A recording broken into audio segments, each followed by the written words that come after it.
Hello and welcome to this new episode of AI and Digital Trust, Future Proofing Your Board, where we provide you the latest and greatest insights on how you can incorporate AI and cybersecurity to manage your boards better, manage your companies better. This is your host, Khwaja Sheikh, CTO of IBM, and Manoj Agarwal, Chief Innovation Officer at Tetranodal Technologies. We are here excited today to welcome our new guest, Douglas Conant. So, Douglas is a globally renowned business leader, New York Times best-selling author, and the only former Fortune 500 CEO who has been recognized as a top 50 leadership innovator, a top 100 leadership speaker, and one of the 100 most influential authors in the world. With over 40 years of leadership experience at world-class global companies, Doug has consistently demonstrated a commitment to high performance leadership and organizational transformation. As president of Nabisco Foods Company, he led the company to 5 consecutive years of double digit earnings growth. Later, as the CEO of Campbell Soup Company from 2001 to 2011, Doug orchestrated a remarkable turnaround, revitalizing the company's declining market value and transforming its toxic culture into one of the high engagement and performance. His leadership not only improved financial results, but also earned Campbell's recognition for its progress in diversity, social responsibility, and ethical leadership. In 2011, Doug founded Conant Leadership, a mission driven community dedicated to championing leadership that works in the 21st century. Through this platform, he continues to share his insights and experiences, helping leaders at all levels to develop their own leadership models and achieve superior performance. Doug is the co author of two best selling books, Touchpoints, Creating Powerful Leadership Connections in the Smallest of Moments, and the Blueprint, 6 Practical Steps to Lift Your Leadership to New Heights. He also serves on multiple boards, including CECP, RHR International, and the Partnership for Public Service, reflecting his ongoing commitment to effective and ethical leadership. Welcome, Doug. My goodness, thank you. You almost used up all of our time with my introduction. Thank you. I should take you on the road with me. I could use a guy like you. All kidding aside, I am really passionate about helping individuals and organizations lift themselves up to higher levels of performance. And for the record, I haven't had a personal paycheck from Conant Leadership since I founded it in 2011 for 14 years. I'm all into this work and I'm into it for the right reasons. So I'm excited to be talking to you today. Thank you, Doug, for having us here. And Manoj, I think this goes back to the year in 2011. It was a rainy day where I entered Barnes& Noble. At the center, there was a table. And on that table, I saw this touch points. And I opened one page at a time, kept on reading it. I never closed it. And then I immediately went back, opened my mobile phone, searched for Doug Conant, and immediately went back to Conant Leadership. From 2011 onwards, I became a student of his leadership. And the thing was, during those days at Bank of America, we were doing a lot of acquisitions. Every 18 months, we were acquiring the company and we were growing very faster. And I started implementing Doug's principles. They were working like a miracle. I can tell there are a couple of things I think we can talk about the whole day. Like a couple of things that touched my heart that Doug talked about was how can I help mindset? Every interaction is very important. And then it's there are so many, the power of recognition. During his CEO tenure, he wrote hundreds of letters, handwritten letters to all of his employees. And literally, I started implementing in my own journey. I could elevate my performance, my team's performance to that highest level. So, Doug, I was thinking about the current changes that are happening, geopolitical risk and the rapid change of technology, etc. And I often advise the CEOs and board chairs, the importance of anchoring noble purpose with the business strategy, because it is the only way to win for both short and long term, to drive both social and economic value, not just economic value, but social value. If you have to drive both, it is very important to anchor noble purpose with the business strategy. Now, in the context of your career, what kind of metrics would you like to oversee as a board chair or lead director to strengthen purpose?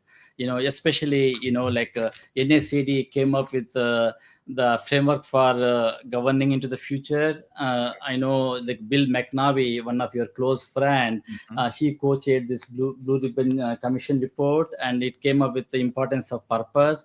And you were way ahead of the time in democratizing the importance of purpose. Maybe if you can share your thoughts on this for this audience.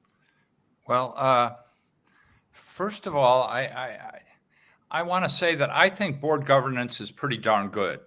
We have issues always that need to be addressed, and we have some organizations that don't adhere to board governance guidelines. But on balance, I've been impressed by the board governance given in general, given the challenges of the day. But they need to evolve. I mean, back in the day, gosh, I'm starting to sound old already. I'm talking like my father talked to me. But as a board member, there were basically 5 things you had to do.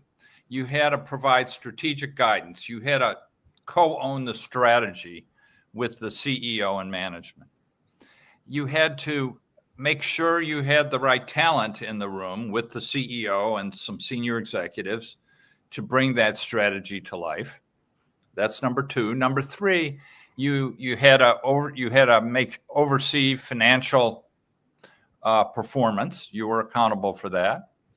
Number 4, you had to have a risk management platform that had to do with compliance, but also your fiduciary responsibility, which would include duty of care, duty of loyalty, duty of obedience, and the rule of business judgment. And then finally, the 5th thing, you had to be there for all stakeholders, investors, of course, but there are times where the board these days also needs to be a bridge with customers, occasionally consumers, certainly investors. And those were the 5 things. I think they're still pretty well managed. That being said, I remember one of my old mentors, Warren Bennis, created the term in 1987 that it was a VUCA world, VUCA. You know this: volatile, uncertain, complex, ambiguous. And that was before the internet. And then, I was for years talking about it as a VUCA world on steroids, getting more and more complex. Now there's a new term called BANI, right? Brittle, anxious, nonlinear, incomprehensible. And that's this generation's language for the chaos we're facing now. And we're still sort of managing by the same old board disciplines, but the world is getting more complex and moving faster. And so boards need to constantly be thinking about how can we govern the enterprise in a rapidly changing world where every vertical activity, using your T model, every vertical where you really need to know your stuff, you have to know more, and it's more complicated.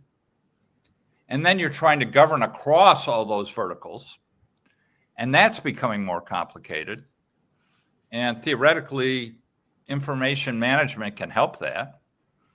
But boards, they meet 8 times a year, and the committees maybe meet 12 times a year.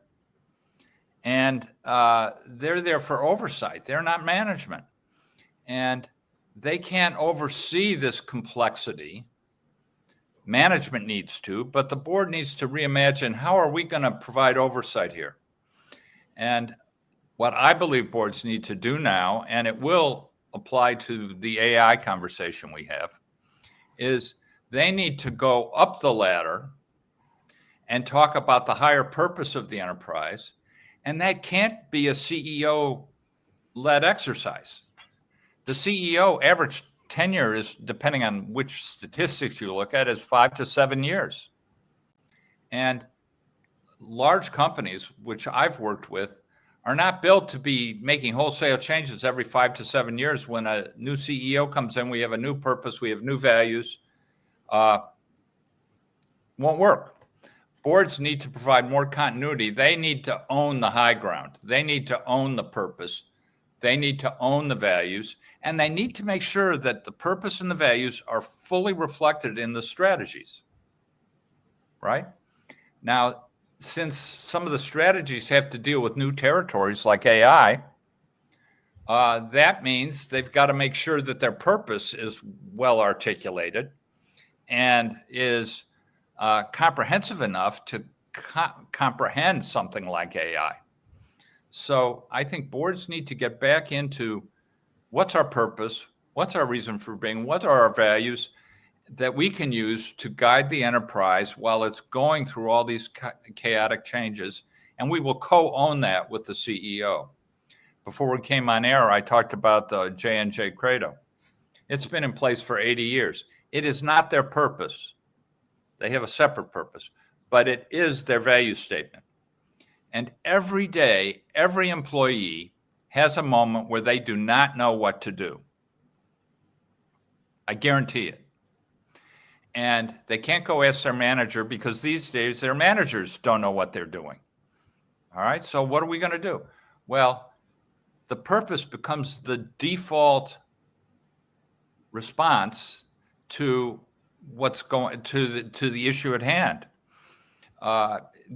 Every J&J employee can go back to the credo and say, how do I behave? What do I do and how do I do it with this particular stakeholder? When I was at Campbell, and I'll get off my soapbox in a minute, but this is the important issue for boards today. When I was at Campbell, I could have done this so much better. If I knew then what I know now, I would have been awesome. But we created this mission. We were basically the good company. I mean, that was basically what we were. And we became known as, we developed a purpose of nourishing people's lives everywhere, every day. And that sounds pretty broad, but I'll tell you, if you worked in investor relations or in IT and you're in the middle of an SAP implementation and you don't know which way's up, and we were, and by the way, we implemented it ahead of time under budget. Of course, my board would have said, well, you inflated the timetable and you told us a larger than real budget. If every day someone would say, I don't know what to do. Well, you nourish your supplier. Or if you're in investor relations, you nourish your investor until you can figure out what to do. So there's always an answer. And every employee has to go to that source every day. And in the fullness of time, every employee at J&J knows the credo. When I was at Campbell, every employee knew about nourishing. And that higher order governance created a platform that enabled us to manage through expanding complexity. So I think that's what boards need to do. And if we, just go to AI, by the way, this purpose thing,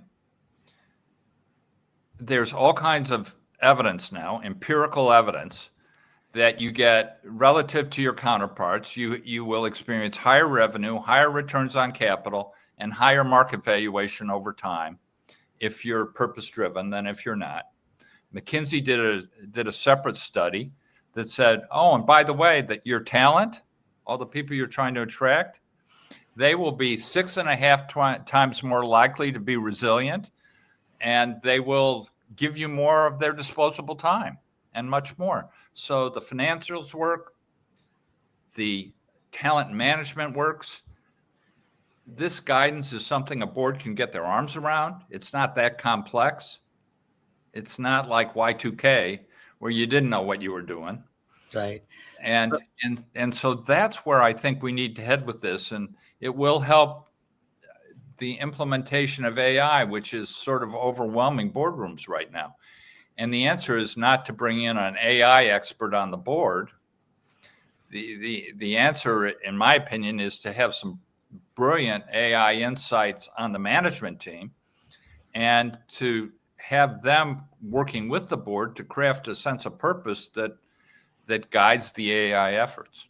Yeah, this is fascinating. Like, I think you talked about the nourishment.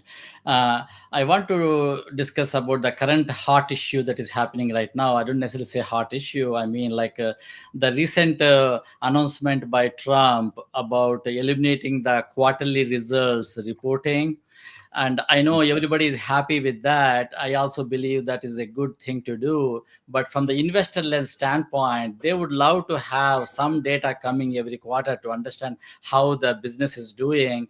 What kind of a nourishment would you like to offer for the investors in the context of eliminating that quarterly results reporting? Well, I think there can be quarterly conversations. I don't think there needs to be. I think the reason the data can be misleading quarter to quarter, and then you end up explaining all the ins and outs, and then it's fine the next quarter. There's a reason that quarterly conference calls have basically gone away. I think that the data piece, first of all, there are buy-side investors and there are sell-side investors. I think if you're, and again, I'm coming from pretty large cap companies, but we wanted buy-side investors who are in it for long-term value creation. And managing sell-side investors quarter to quarter could take all of your time as a CEO and as an investor relations team and a finance team. So I think overall, I think this is a good idea. I do think there are, depending on the sector, there are things where people can get indications of performance. The analysts may not have the financials, but they have access to market data, market share data. They have access to all kinds of data across the industry that give them, if you're derailing, they would know. I mean, they would know. And certainly within 52 weeks, they would know.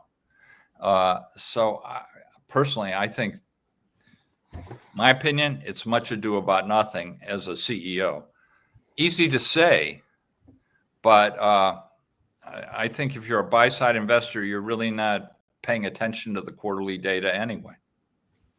Thank you. So I'll go back to the purpose and discussion about AI. I think even when you mention latest research from McKinsey and others, I follow a lot of ancient wisdom, and the concept of ikigai, which points to our purpose, has been around for centuries. So I just wanted to reinforce the idea behind purpose-led organizations are always going to do better, and it has been around for centuries. In fact, some of the work that we do with AI, it actually helps people discover their purpose as well. Yeah. So continuing that conversation about leading from purpose and aligning yourself as a human being. So at Nabisco and Campbell, you led with consistency and authenticity, but in a ego-driven world, many leaders today feel pressure to project an image that is a public image versus their real human being. So how do you feel? How will you advise people to align their identities and be truly authentic and purpose-driven? Well, first of all, if somebody was to ask me, what does a good corporate purpose statement have in it? What is a good, and then we'll talk about the leadership. It has to be meaningful. It has to be authentic, credible, somewhat inspirational. It has to be clear. Ideally, it links to the company's key competitive advantages, and it has to be inclusive of all stakeholders. Now, if that's a good purpose statement, which I think it is, there's a lot of research on this, then that is the definition, those are the leadership requirements of the leader, of the CEO. This is Gandhi 101. You have to be the change you want to see in the world. It has to be unmistakable. If it's not unmistakable, it will be mistaken, and you will be viewed as inauthentic. Quite frankly, you really have no choice. Especially if you're CEO of a large company, there's too many places where things can fall down. It's a high risk proposition. I used to, I think it was my grandfather or my uncle used to say, what you see has to be what you get. And so I think a leader needs to lead with authenticity and build credibility and connect with the enterprise in a very real way. The language I've always used is, if you want your employees to care about the agenda of the company, they damn well better believe you care about them. It just won't work any other way. It's just not sustainable. And so I think leaders need to live into that model. And if they can't, they're at risk, in my opinion. And the company, and a lot of companies started creating pretty attractive purpose statements, but what they said and what they did were not the same thing. And that hurt the CEOs who lost their jobs, without going into any details. And that also hurt the companies because they had no credibility with their purpose statement. You see, you're not living it, you lose credibility. So, and I think boards didn't own this enough. If the board owned it, it's like, I go back to the J&J credo, even though it's not it's values. A purpose statement and values have to go together. And when the board owns it, they pick a CEO that can own it or does own it, and that is aligned on values. They ought to be using that as guidance for the succession process. And they also ought to be looking, having done CEO searches before, there ought to be evidence that this CEO has been living this way prior to becoming the CEO. So I think it starts with the CEO. The CEO needs to set the tone at the top and needs to demand that tone be carried out throughout the organization very clearly. They need to be visibly talking about their commitment to their higher purpose and their credo. I mean, I can remember, I'm drawing a blank, Alex Gorski from J&J. They were talking the credo every day. Had been around for 80 years, and he's recently retired as CEO, but they were still talking about it 75 years later. And everyone knew it. And it was a live, breathing thing. And the board knew it. The board felt they had to own it too. And that's the kind of mentality I would like to see at the board level. We have a lot of wonderful purpose statements out there. And CECP, the board I used to chair and still sit on, has done a ton of research in this area. We have more companies with more robust senses of purpose and a sense of purpose that they're living into with their values. And guess what? They're doing better, despite all the chaos in the world and in the markets and in the politics of the world. Yeah, this is fascinating, Doug. I think I want to get some more wisdom from your work, including the CECP, on my next question. I always believe the talent drives everything: strategy, risk, and good tech. And recently, we have been seeing in the industry where there are certain companies that put clients first, employees second. I know yourself, myself, Bill George, we fall on the camp where employees comes first. As you rightly say, to win in the marketplace, you must first win in the workplace. What is your take on yeah, the to amplify that conversation for the audience who are here? How do we make sure that the talent comes first? If you, as you rightly say, if you have to care on my agenda, you have to care your agenda first. In that context, what kind of new non-financial metrics would you like to oversee as a lead director upon hiring the new CEO, so that the purpose and values will remain consistent by keeping the heart of the employees towards that purpose? First of all, talent, to me, talent is job one. Every time I've had great talent, we've done well. When I haven't, we haven't done very well. And a board needs to sort of own the talent process at the highest level. And there are, I want to say, 6 steps in there. The first one is to create a desire for people to be part of that organization, to have it known for its talent, then to recruit them, then to develop them, then to engage them in talent. And that engagement is key. I'll come back to that. And then to leverage them as a team, and ultimately to retain them. And so there's this whole talent management thing is critical. If I had to, in terms of recruiting, we can go so many different ways here. Bear with me. In terms of recruiting, I look for people that have evidenced this kind of behavior in prior work.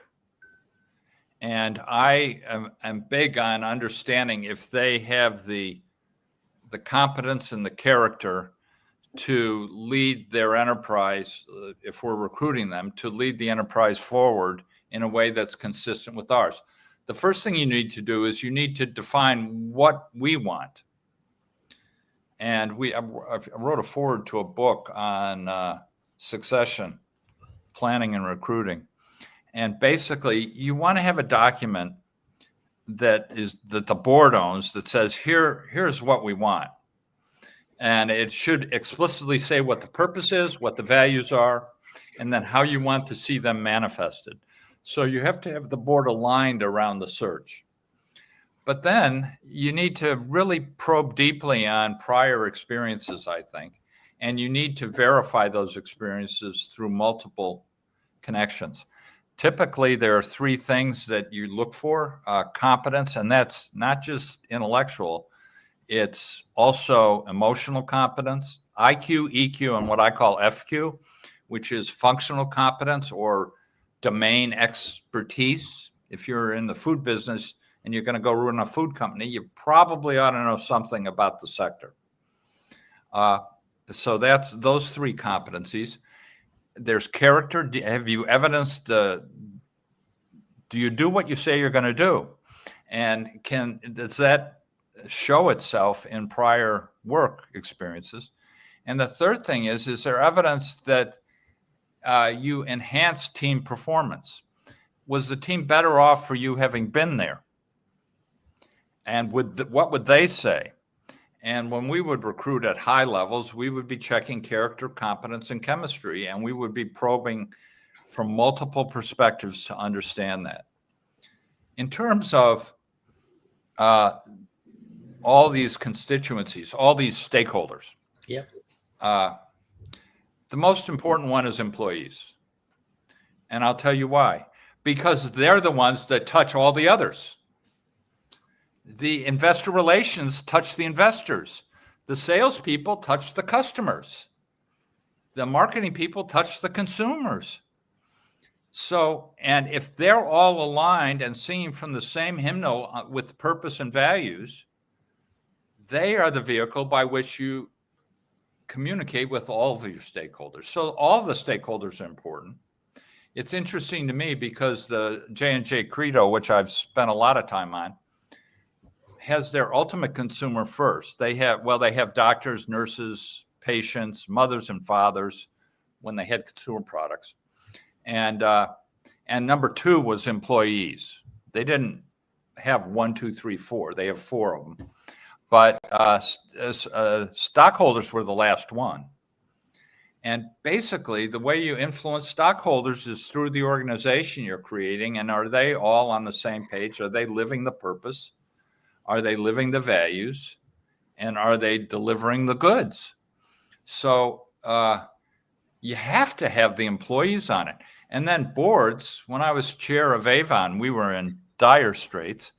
As chair of Avon, from time to time, I had to go talk to investors. But it was really the CEO who had to manage that process and the investor relations team. So I think the key is employees. And then the employees will enable you to have a coherent communication with all stakeholders that holds up to scrutiny. If in the early days, when missions and purpose wasn't that important, it would be very easy for large companies, and this happened, that the salespeople would be telling the customers one thing, the IT people would be telling the customers something else, the marketing people would be talking to consumers in ways that didn't connect to either one of those. It was disconnected. Now you can't afford to have that happen, not with the advances of communication and the fact that one misstep will go across your system in no time. Mm-hmm. So I'm a big believer that employees are job one.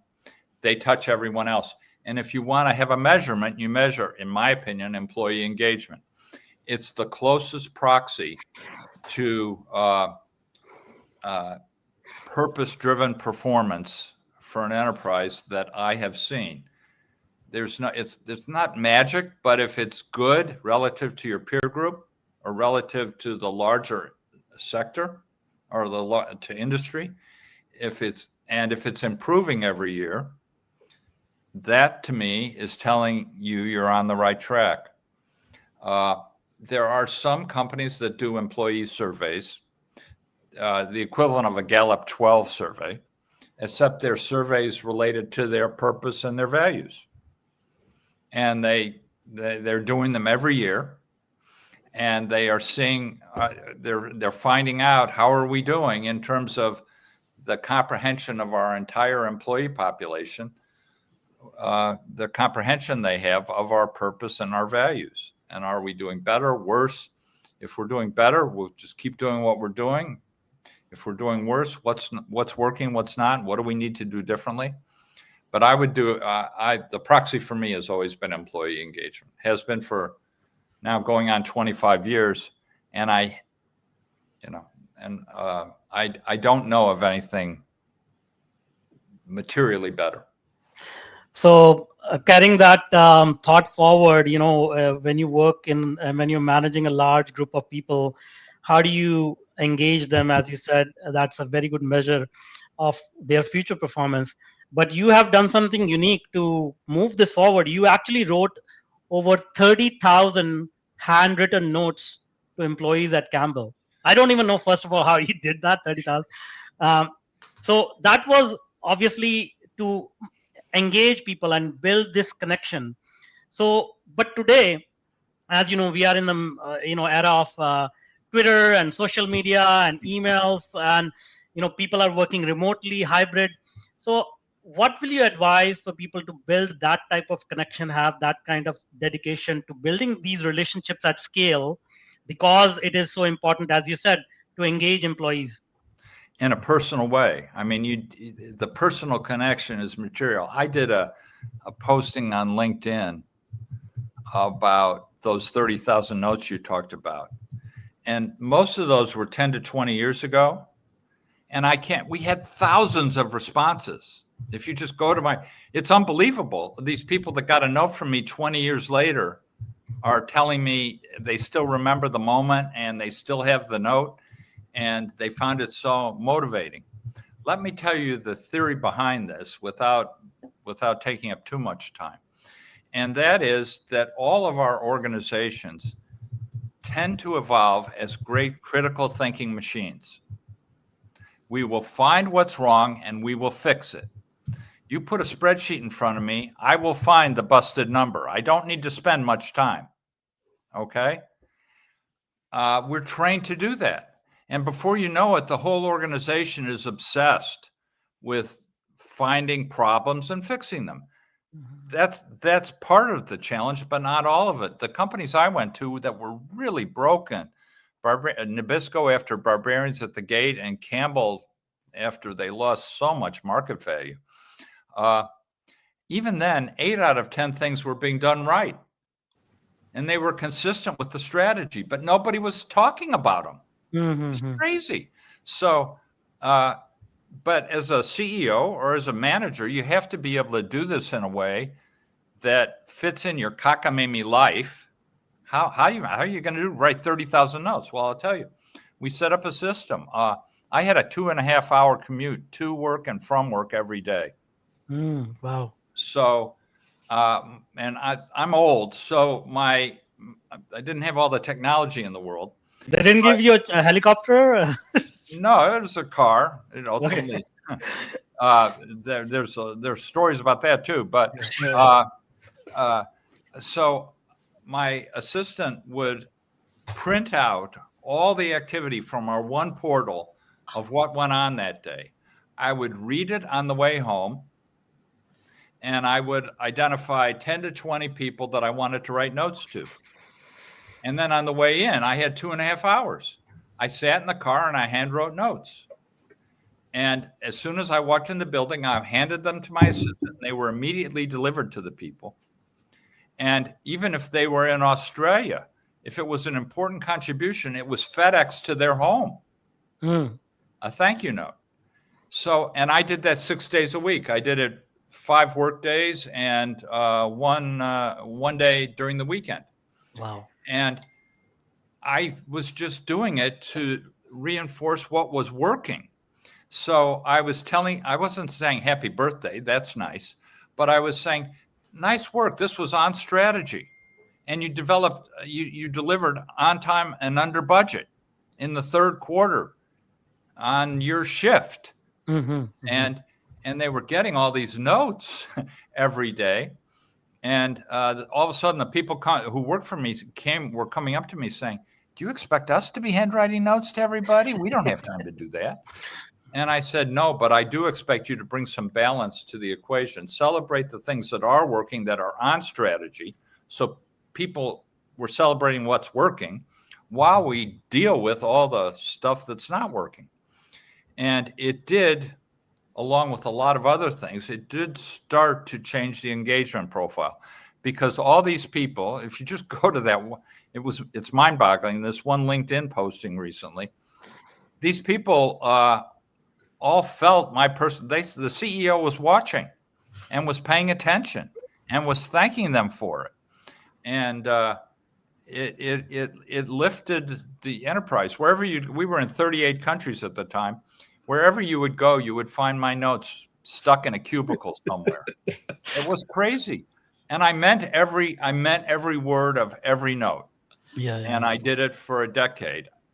We didn't figure out until Forbes was interviewing me when I was retiring. They said, we heard you write a lot of notes. And I said, yeah, I write 10 to 20 a day, 6 days a week. I have for a decade.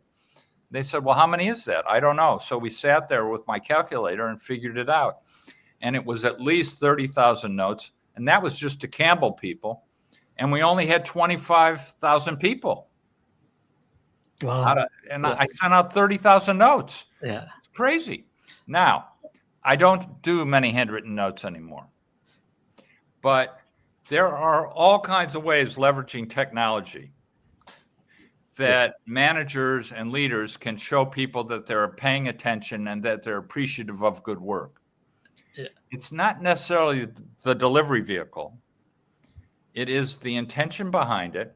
I do think if you can, you make it as personal as is practical.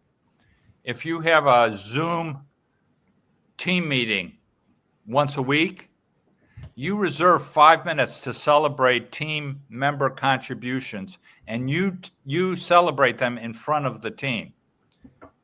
And if you have your one-on-ones with people for a half hour, you say, okay, we're going to save you save 5 minutes at the end to tell them you're paying attention. I saw you delivered this at the end of the quarter. Well done. Is there anything I can do to help you with that? I mean, but you gotta, it's just practical. If you want people to be personally engaged in the work, you got to get personally engaged in what they're doing for you. I think that's also true of boards. Boards can do it through the committee structure.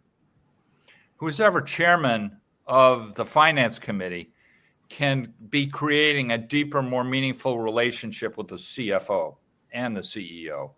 If you're in charge of organization and compensation, you can have a deeper, more meaningful conversation with the CHRO. So I think even boards can make this a little more personal, and so people feel the connection.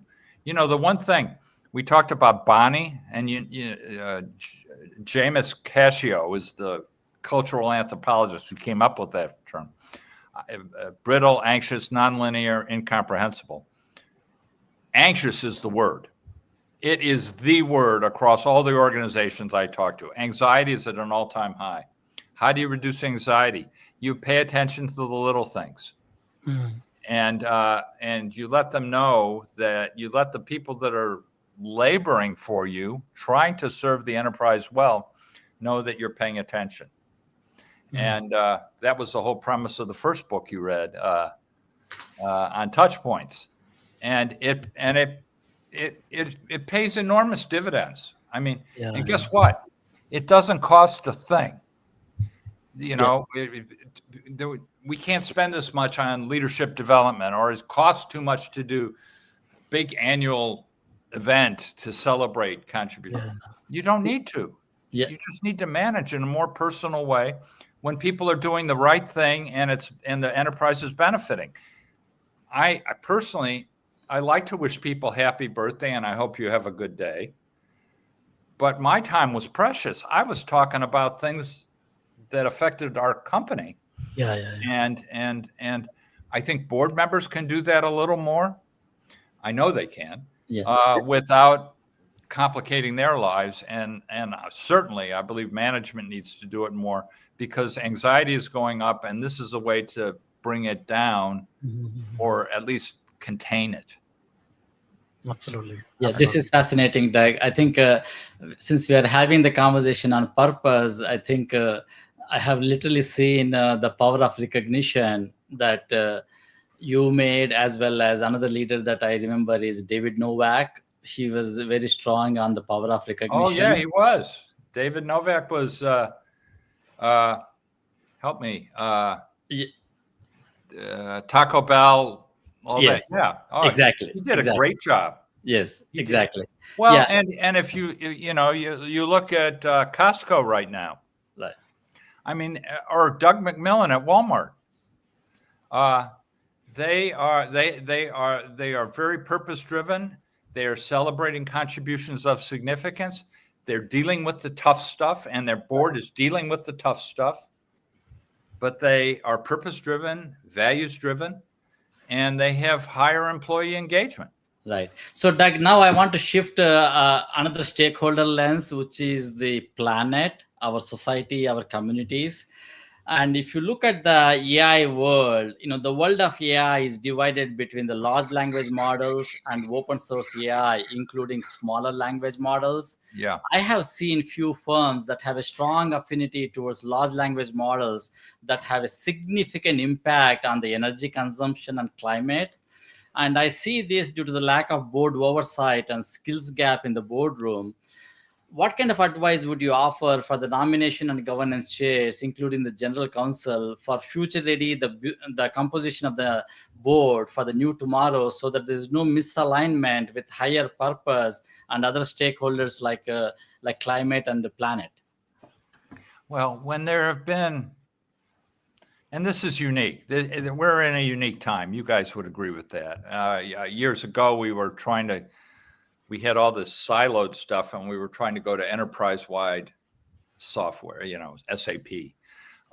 And then we had Y2K, and then there are episodic things that loom larger than life. And in those, my belief is that management has to create a team that can manage it.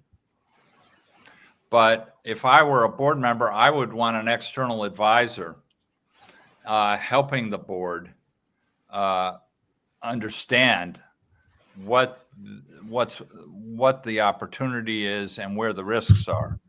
I think it's material enough to the future to have an external advisor who is part of the process, who gets to know the company.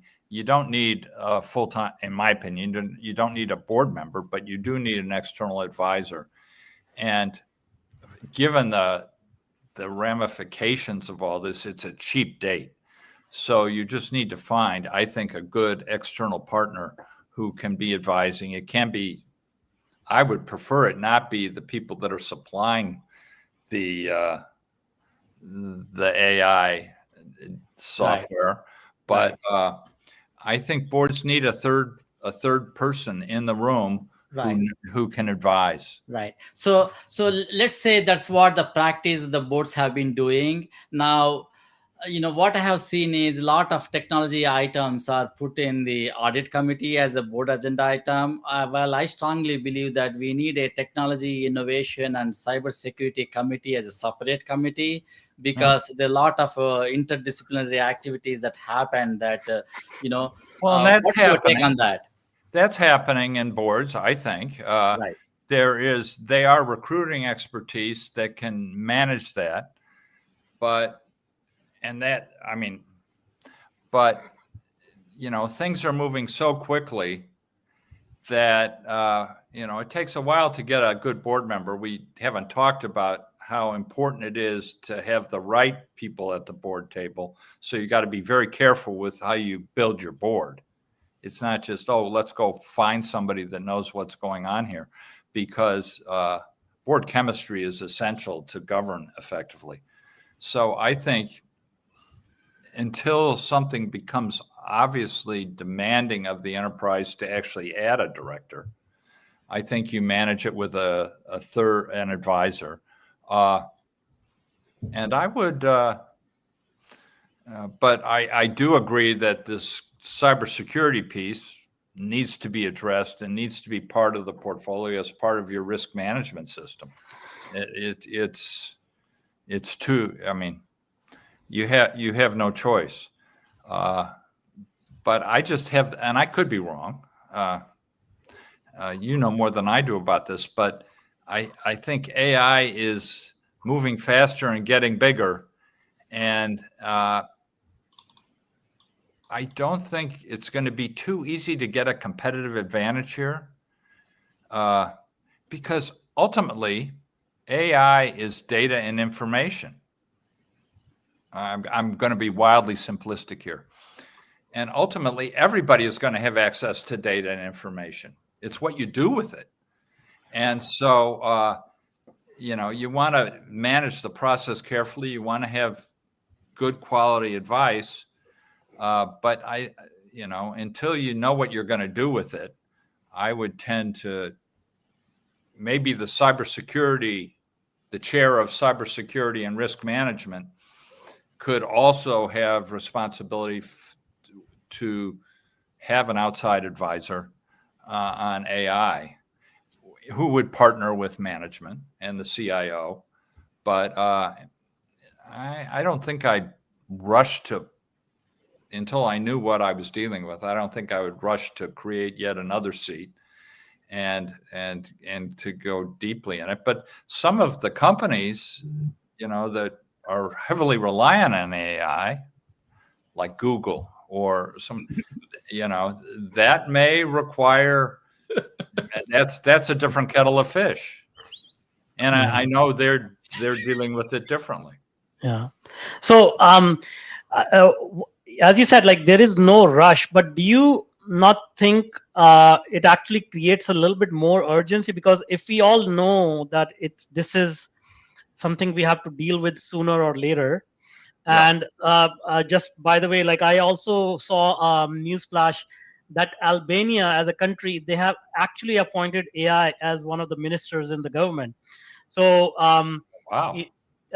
in a way, people uh, people are the biggest asset of a company, but they are also making decisions, and with their intelligence and knowledge, and AI obviously by definition has a lot of that knowledge. Yeah. So adding this in the mix sooner rather than later, isn't that advisable? Well, I think, it might be in certain sectors and in certain industries. For me, I would have a fast follower mentality. I would want to know the landscape, and I would want to know the landscape real time. And if it ever became essential, I would want to have a structure, and I would want to be putting a structure in place to manage it. But I wouldn't be rushing to put a structure in place until I had a good idea of what that structure was going to be doing. But to each their own. That's how I would approach it. I think, yeah. Anyway, I think you just gave us an idea. Maybe we should change the format of the show where you can ask us about what's going on. Well, as long as I've got you two there, I'm not worried about it. Yeah. Because you guys are on it. But I do believe in the short term, the AI thing we're talking about, it's more about the impact on humans and employees than it is about the data, right? I mean, everybody's paranoid about it. And the anxiety, we go back to the anxiety level, it's at an all-time high. So all of a sudden, we're going to announce that we have a new board member who's going to be leading the AI charge.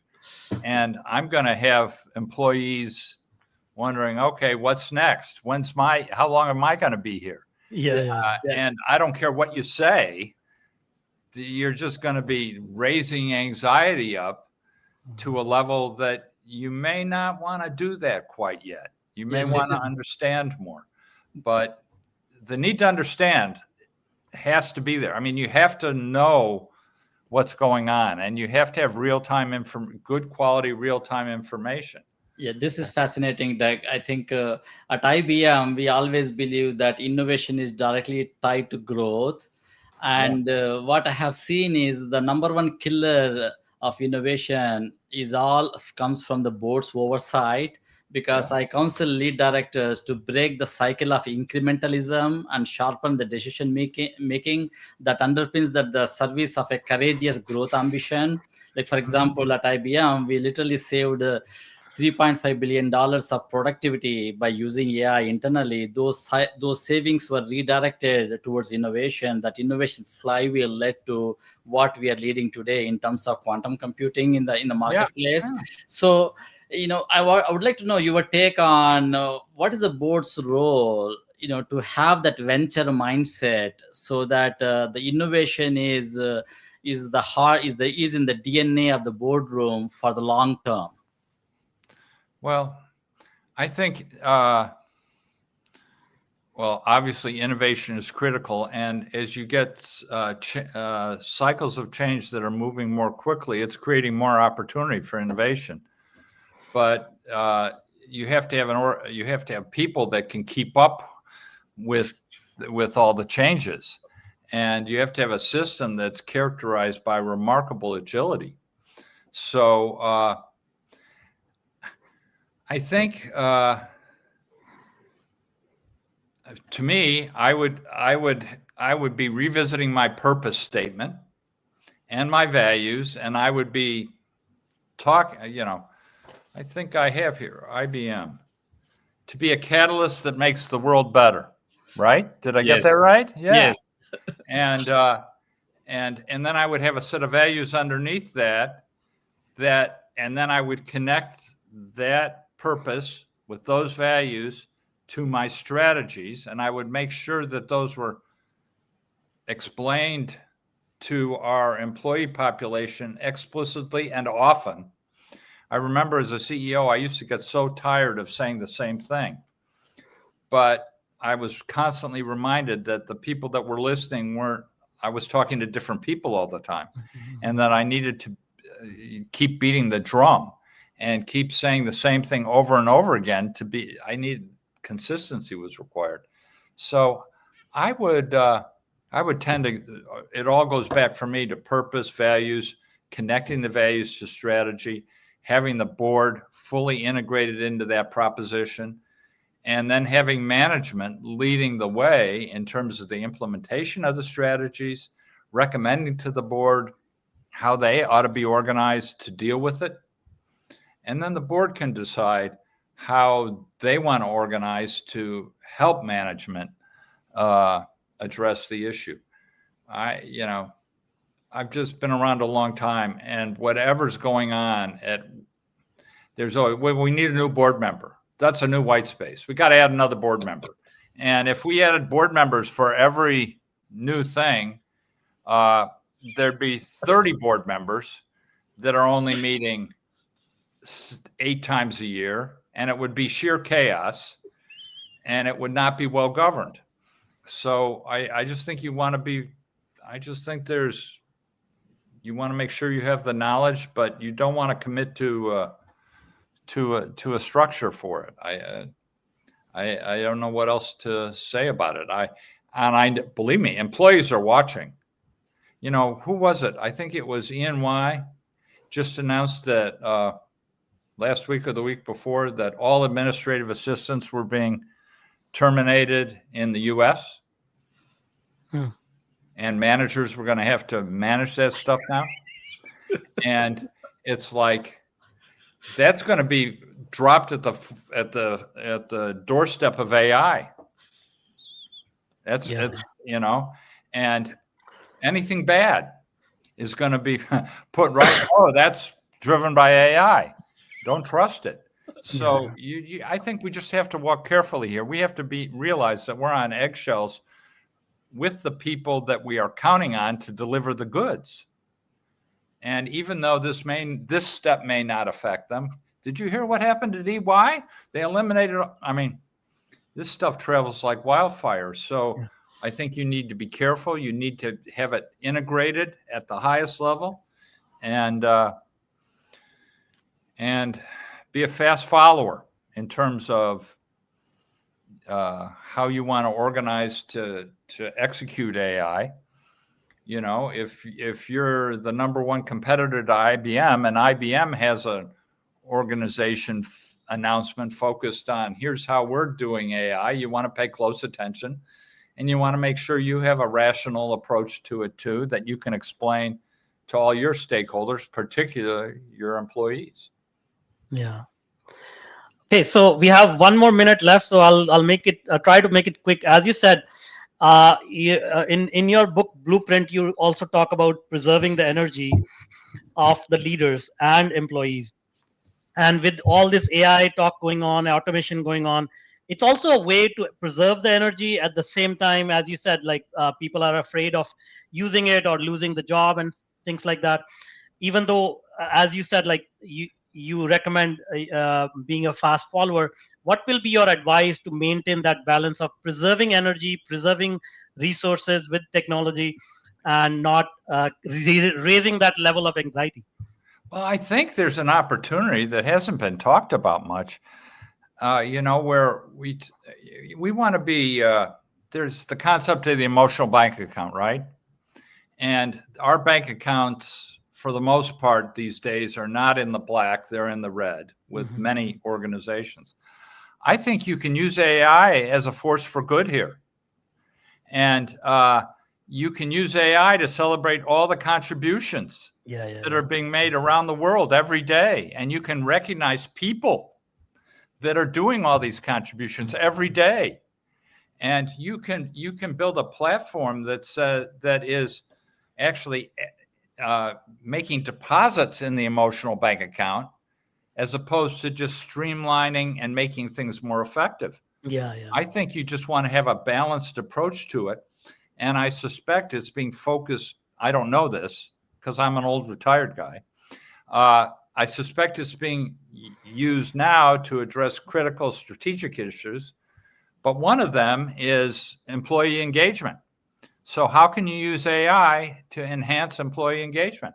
I think that would be a cool project. I think you two ought to go to work on that. I think I have a solution. Big idea, and I want credit for it. We have a solution for that if you're interested. Okay. Well, I'm sure you do. I'm sure you do. Yeah. But it can be bigger and better. Okay. Absolutely. All right. So, Khwaja, please go ahead. You can close it. Yeah. This is fascinating. Thank you so much. Doug, Thank you.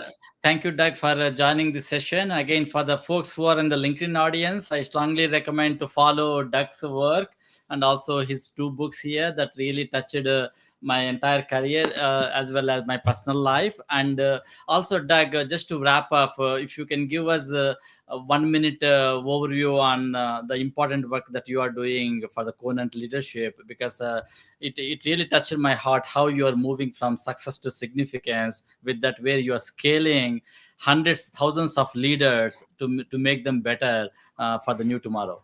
Well, the challenge for leaders today is, the word that I'm hearing around organizations is that there's this high level of anxiety and there's this lack of managerial courage. And I believe that people are not showing the courage of their convictions because they don't know what their convictions are. So they're being tested, they're reacting, but they're really not well grounded, well anchored in their company purpose or in their own purpose and in the company values or their own values. And so what we're trying to do is helping people get anchored in their purpose and their values, and helping teams get anchored in their purpose and their values, companies the same. And then we help them. That's wonderful. We're all anchored. Great. But now we have to bring that to life. How are you going to show up differently? And that's where being a CEO doing this as opposed to a life coach, we're in this for results, and we can do things and we can make a difference, but we've got to show up differently, and we've got to bring to life these great intentions we have with great action. And that's what we are helping people do. And we're talking to 400 to 500,000 people a day across our different platforms, trying to help them find their footing. When they find their footing, they manifest more courage and they're more helpful to their families, their teams, and their companies. This isn't really rocket science, That being said, it's easy to say and hard to do. Great. Well, thank you so much. With that note, we'll thank you for sharing the wisdom. We will put your email or contact information in the show notes so that people can reach out to you. Yeah, send them to my website, not to me. So the website, yes. I can't take 400,000 people contact. Well, I know you have a lot of reach, but I can't do that. No worries. Okay, great. Thank you so much. Thank you, guys. Thank you, Doug. Thank you.